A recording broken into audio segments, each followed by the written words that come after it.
شروع اللہ کے نام سے جو بے حد مہربان نہایت رحم والا ہے۔ قسم ہے عصر کی مقرر انسان ٹوٹے میں ہے، مگر جو لوگ کے یقین لائے اور کیے بھلے کام، اور آپس میں تاکید کرتے رہیں سچے دین کی، اور آپس میں تاکید کرتے رہیں تحمل کی۔ قسم ہے زمانے کی جس میں رنج و خسران واقع ہوتا ہے کہ انسان اپنی عمر ضائع کرنے کی وجہ سے بڑے خسارے میں ہے، مگر وہ لوگ جو ایمان لائے اور انہوں نے اچھے کام کیے، جو اپنے نفس کا کمال ہے، اور ایک دوسرے کو حق پر قائم رہنے کی فہمائش کرتے رہے، اور ایک دوسرے کو اعمال کی پابندی کی فہمائش کرتے رہے، جو دوسروں کی تکمیل ہے۔ جو لوگ خود بھی یہ کمال حاصل کریں اور دوسروں کی بھی تکمیل کریں، یہ لوگ البتہ خسارے میں نہیں بلکہ نفع میں ہیں۔ جو لوگ کیا ہے ایمان لائے اور انہوں نے اچھے کام کیے اور دوسروں کو بھی کیا ہے اچھے کام کرنے کی ترغیب کرتے ہیں، خود بھی عمل کیا اور دوسروں کو بھی عمل کرنے کی ترغیب دیتے رہیں نا، عمل کی پابندی کرتے رہیں، تو وہ لوگ کیا ہے خسارے میں نہیں ہیں بلکہ وہ لوگ کیا ہے نفع میں ہیں۔ سورہ عصر کی خاص فضیلت۔ حضرت عبید اللہ بن حسن فرماتے ہیں کہ رسول اللہ صلی اللہ علیہ وسلم کے صحابہ میں سے دو شخص ایسے تھے کہ وہ جب آپس میں ملتے تھے تو اس وقت تک جدا نہیں ہوتے جب تک کہ ان میں سے ایک دوسرے کے سامنے سورہ عصر نہ پڑھ لیتے نا۔ آپ صلی اللہ علیہ وسلم کے صحابہ میں سے دو شخص ایسے تھے جو وہ آپس میں ایک دوسرے کو ملتے تھے تو اس وقت تک جدا نہیں ہوتے تھے جب تک وہ ایک دوسرے کے سامنے کیا ہے سورہ عصر نہ پڑھ لیں۔ امام شافعی رحمۃ اللہ علیہ نے فرمایا کہ اگر لوگ صرف اسی صورت میں تدبر کر لیتے تو یہی ان کے لیے کافی تھی۔ امام شافعی رحمۃ اللہ علیہ فرماتے ہیں کہ اگر لوگ اسی صورت کو غور و تدبر کے ساتھ پڑھ لیں تو دین اور دنیا کی درستگی کے لیے یہ صورت کیا ہے ہمارے لیے کافی ہے۔ اس صورت میں حق تعالیٰ نے زمانے کی قسم کھا کر فرمایا کہ نوع انسان بڑے خسارے میں ہے۔ اس صورت میں کیا ہے اللہ تعالیٰ نے زمانے کی قسم کھا کر فرمایا کہ نوع انسان کیا ہے بڑے خسارے میں ہے، اور اس خسارے سے مستثنا صرف وہ لوگ ہیں جو چار چیزوں کے پابند ہو: ایمان، عمل صالحہ، دوسرے کو حق کی نصیحت و وصیت، اور صبر کی وصیت ہے نا۔ اس صورت میں کیا ہے اللہ تعالیٰ نے کیا ہے زمانے کی قسم کھا کے فرمایا کہ نوح انسان کیا ہے خسارے میں ہے، اور خسارے سے مستثنا وہ لوگ ہیں جو چار چیزوں کے پابند ہو: ایمان، عمل صالحہ، دوسرے کو حق کی نصیحت کرنا، اور وصیت اور صبر کی وصیت۔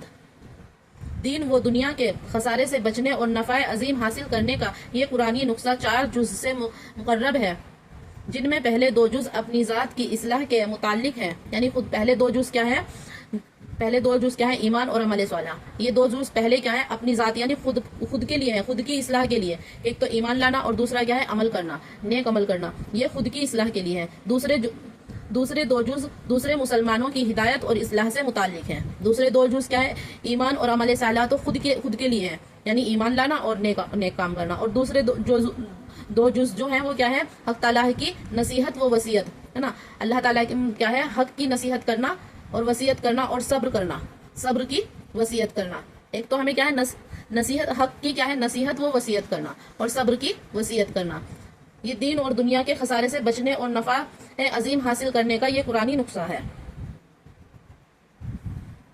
یہاں پہلی بات یہ غور طلب ہے کہ اس مجموعے کے ساتھ زمانے کو کیا مناسبت ہے کہ جس کی قسم کھائی گئی، کیونکہ قسم اور جواب قسم میں باہمی مناسبت ضرور ہوتی ہے۔ عام حضرات مفسرین نے فرمایا کہ انسان کے تمام حالات، اس کا نشو و نما، اس کی حرکات، سکنات، اعمال، اخلاق سب زمانے ہی کے اندر ہوتے ہیں۔ جن اعمال کی ہدایت اس صورت میں دی گئی ہے وہ بھی اسی زمانے کے لیل و نہار میں ہوں گے۔ اس کی مناسبت سے زمانے کی قسم اختیار کی گئی۔ زمانے کو نوح انسانی کے خسارے میں کیا دخل ہے؟ اور توجہ اس کی یہ ہے کہ انسان کی عمر کا زمانہ اس سال اور مہینے اور دن رات بلکہ گھنٹے اور منٹ اگر غور کیا جائے تو یہی اس کا سرمایہ ہے نہ۔ انسان دنیا میں کیا ہے کتنے سال ہے، اس کی کتنی عمر ہے، کتنے مہینے ہیں، کتنے دن ہے، کتنی رات ہے، کتنے گھنٹے ہیں اور کتنے منٹ ہے، اگر غور کریں تو یہی اس کا کیا ہے سرمایہ ہے، جس کے ذریعے وہ دنیا اور آخرت کی منافع عجیبہ بھی حاصل کر سکتا ہے۔ اور عمر کے اوقات اگر غلط اور برے کاموں میں لگا دیے تو یہی اس کے لیے وبال جان بھی بن جاتے ہیں۔ اگر ہمارے اللہ تعالیٰ نے جو ہمیں زندگی دی ہے، جتنے سال دیے، جتنے مہینے دیے، دن رات دیے، گھنٹے منٹ سیکنڈ ہماری زندگی میں جو اللہ تعالیٰ نے ہمیں دیے، یہی ہمارے لیے کیا ہے؟ ہمارا سرمایہ ہے۔ اب یہ ہمارا اختیار ہے کہ ہم اس کو کیا ہے ہم دنیا کے لیے خرچ کریں یا آخرت کے نفع کے لیے نا۔ تو ہم کیا آخرت کا نفع عظیم کریں، حاصل کریں۔ اپنی عمر کے اوقات کیا ہے؟ غلط کاموں میں خرچ کریں، برے کاموں میں یا اچھے کاموں میں کریں۔ جو اللہ تعالیٰ نے ہمیں زندگی دی ہے، ہم اس کو اچھے کاموں میں خرچ کریں یا برے کاموں میں خرچ کریں۔ تو جب اللہ تعالیٰ کی یہ بہت بڑی نعمت ہے کہ اللہ تعالیٰ نے ہمیں کیا ہے؟ زندگی دی ہے، تو ہم کیا ہے؟ اس زندگی کو اپنے اچھے کاموں میں لگائیں، خود بھی اچھے کام کریں اور دوسروں کو بھی اچھے کام کرنے کی ترکیب دیں اور دوسروں کو بھی اچھے کام کرنے کی نصیحت دیں انشاءاللہ۔ یہ زندگی چند گنے ہوئے سانسوں کا نام ہے، جب ان میں سے ایک سانس گزر جاتا ہے تو تیری عمر کا ایک جز کم ہو جاتا ہے۔ ہماری زندگی کیا ہے؟ گنے ہوئے سانسوں کا نام ہے۔ جب ہماری زندگی میں سے ایک سانس گزر جاتا ہے تو ہماری عمر کا ایک جز کیا ہو جاتا ہے؟ کم ہو جاتا ہے۔ حق تعالیٰ نے ہر انسان کو اس کی عمر کے اوقات عزیز کا بے بہار سرمایہ دے کر ایک تجارت پر لگا دیا ہے کہ وہ عقل و شعور سے کام لے اور اس سرمایہ کو خالص نفع بخش کاموں میں لگائے۔ جو اللہ تعالیٰ نے ہمیں زندگی دی ہے، ہم اپنی عقل سے، اپنے شعور سے کام لیں تو ہماری جو زندگی ہے ہم اس کو کیا ہے؟ خالص کیا ہے؟ اس کو اچھے کاموں میں لگائیں۔ تو اس کے معنی کی کوئی حد نہیں، تو اس کے ہماری کیا ہے؟ اس کے معنی کی، اس کے نفع کی ہماری کوئی حد نہیں۔ جب ہم اچھے کام کریں گے تو ہمیں اس کا نفع بھی ملے گا، اس کا فائدہ بھی ملے گا، برے کام کریں گے تو اس کا نقصان بھی ہمیں ملے گا۔ اور اگر اس کے خلاف کسی مضرت رسال کام میں لگا دیا تو نفع کی تو کیا امید ہوتی؟ یہ رسائل مال بھی ضائع ہو جاتا ہے نا۔ اگر اس کے خلاف ہم نے اپنی زندگی کو کیا ہے؟ برے کاموں میں لگا دیا تو جو ہم نے اچھے کام کیے تھے وہ بھی ہمارے کیا ہے؟ ضائع ہو جائیں گے۔ اور صرف اتنا ہی نہیں کہ نفع اور اس رائس المال ہاتھ سے جاتا رہا، بلکہ اس پر سینکڑوں جزائم کی سزا عامد ہو جاتی ہے۔ اور کسی نے اس سرمایہ کو نہ کسی نفع بخش کام میں لگایا نہ مضرت رسال میں، تو کم از کم یہ خسارہ تو لازمی ہی ہے کہ اس کا نفع اور رسائل مال دونوں ضائع ہو گئے۔ ایک حدیث کا مفہوم ہے کہ اس کی تائید بھی ہوتی ہے کہ جس میں رسول اللہ صلی اللہ علیہ وسلم نے فرمایا، یعنی ہر شخص جب صبح اٹھتا ہے تو اس کی جان کا سرمایہ تجارت پر لگاتا ہے، پھر کوئی تو اپنے اس سرمایہ کو خسارے سے آزاد کر لیتا ہے اور کوئی ہلاک کر ڈالتا ہے۔ خود قرآن کریم نے بھی ایمان و عمل صالحہ کو انسان کی تجارت کے الفاظ سے تعبیر فرمایا ہے۔ اور جب زمانہ عمر انسان کا سرمایہ ہوا اور انسان اس کا تاجر، تو عام حالات میں اس تاجر کا خسارے میں ہونا اس لیے واضح ہے کہ اس مسکین کا سرمایہ کوئی منجمد چیز نہیں جس کو کچھ دن بیکار بھی رکھا تو اگلے وقت میں کام آ سکے، بلکہ یہ سیال سرمایہ ہے جو ہر منٹ ہر سیکنڈ بہ رہا ہے۔ اس کی تجارت کرنے والا بڑا ہوشیار مستعد آدمی چاہیے جو بہتی ہوئی چیز سے نفع حاصل کرے۔ اس لیے ایک بزرگ کا قول ہے کہ وہ برف بیچنے والے کی دکان پر گئے تو فرمایا کہ اس کی تجارت کو دیکھ کر سورہ عصر کی تفسیر سمجھ میں آ گئی کہ یہ ذرا بھی غفلت سے کام لے تو اس کا سرمایہ پانی بن کر بہہ جائے گا۔ اس لیے اس ارشاد قرآنی میں زمانے کی قسم کھا کر انسان کو اس پر متوجہ کیا ہے کہ خسارے سے بچنے کے لیے جو 4 اجزاء سے مقرر نسخہ بتلایا گیا ہے، اس کے استعمال میں ذرا غفلت نہ برتے، عمر کے ایک منٹ کی قدر پہچانے اور اس 4 کاموں میں اس کو مشغول کرے انشاءاللہ۔ دیکھیں ہماری زندگی کیا ہے؟ اس برف بیچنے والے کی طرح ہے۔ اگر یہ برف بیچنے میں تھوڑا بھی کیا ہے غفلت اختیار کر لے تو کیا ہے؟ اس کا برف کیا ہے؟ پانی بن کر بہہ جائے گا۔ اسی طرح ہماری عمر ہے، عمر ہمارے ہاتھ میں سے کیا ہے؟ پانی کی طرح پھسل رہی ہے کہ اگر ہم نے اپنی عمر کو، اپنی زندگی کو اچھے کاموں میں نہیں لگایا، برے کاموں کی طرف متوجہ رہے تو ہماری زندگی کیا ہے؟ پانی کی طرح بہ رہی۔ جو ہماری زندگی کے دن گزر گئے وہ واپس لوٹ کر آنے والے نہیں ہیں۔ اس لیے ہمیں کیا ہے؟ اچھے کام کرنے چاہیے اور اچھے کام کرنے چاہیے، لوگوں کو بھی اچھے کام کرنے کا حکم دینا چاہیے اور خود کو بھی کرنے چاہیے انشاءاللہ۔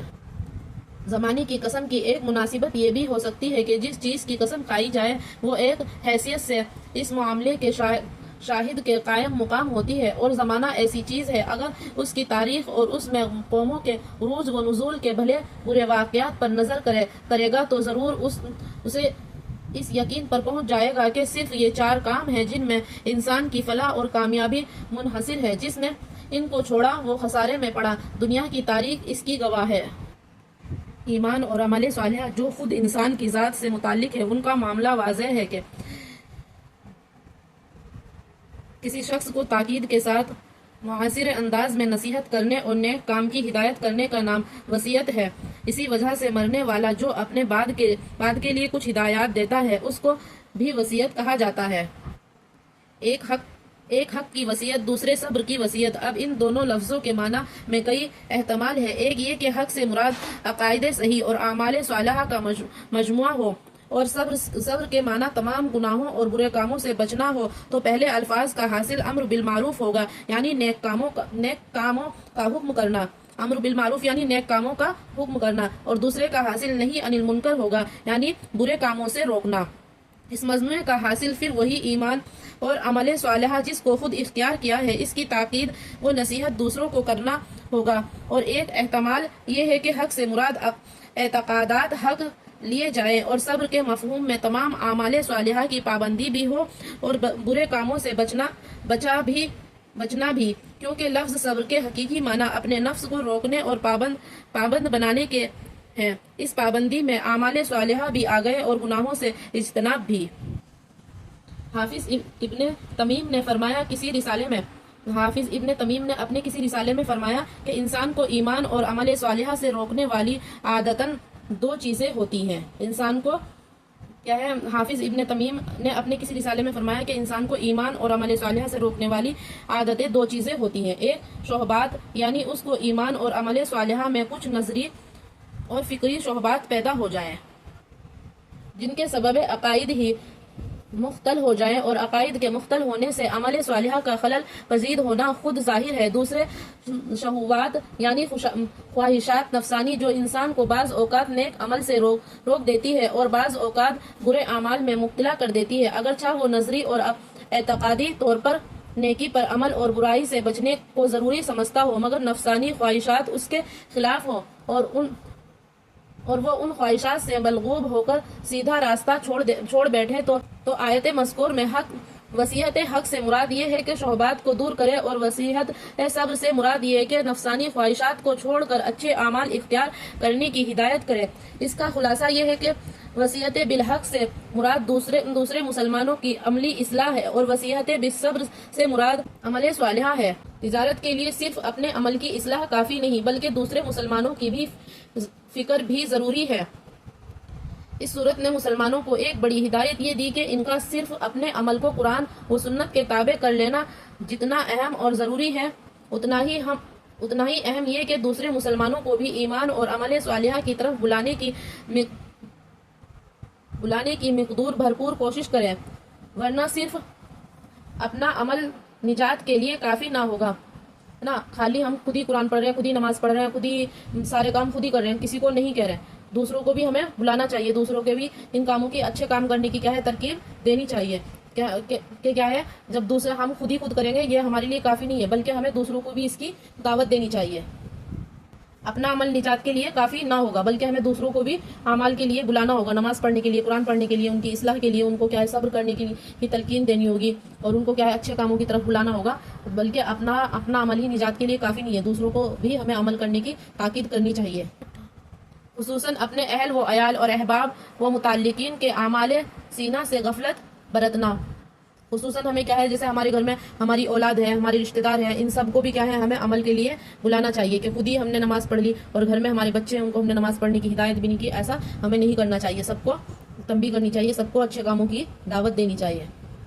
اپنی نجات کا راستہ بند کرنا ہے، دوسروں کو اگر ہم نہیں بلا رہے تو اپنی نجات کا راستہ بند کرنا ہے، مطلب ہم غفلت برت رہے اپنے اعمال سے، یعنی خود کر رہے ہیں اور دوسروں کو اپنے گھر میں ہم بیٹھے ہیں اور ہمارے برابر میں ہمارے کیا ہے اہل و عیال ہیں، سب ہیں، احباب ہیں، متعلقین ہیں، ہمارے جاننے والے ہیں، ان کو نہیں اس چیز کی نصیحت کر رہے ہیں بلکہ خود ہی کر رہے ہیں، تو اس سے کیا ہے ہم غفلت برتنا، اس کو کیا ہے غفلت برتنا بولیں گے، اپنی نجات کا راستہ بند کرنا ہے۔ اگرچہ خود وہ ایسے ہی اعمال صالحہ کا پابند ہو، اس لیے قرآن و حدیث میں ہر مسلمان پر اپنی مقررت کے مطابق امر بالمعروف اور نہی عن المنکر فرض کیا گیا ہے۔ ہر مسلمان پر کیا ہے اپنی اپنی حیثیت کے مطابق، اپنی قدرت کے مطابق جتنا ہم جانتے ہیں، جتنا ہمیں سمجھ ہے، اس کو کیا ہے امر بالمعروف اور نہی عن المنکر ہم پر کیا ہے فرض کیا گیا ہے۔ اس معاملے میں عام مسلمان بلکہ بہت سے خواص تک غفلت میں مبتلا ہے، خود عمل کرنے کو کافی سمجھ بیٹھے ہیں، اولاد و عیال کچھ بھی کرتے رہیں فکر نہیں کرتے۔ اللہ تعالی ہم سب کو اس آیت کی ہدایت پر عمل کرنے کی توفیق نصیب فرمائے، آمین ثم آمین۔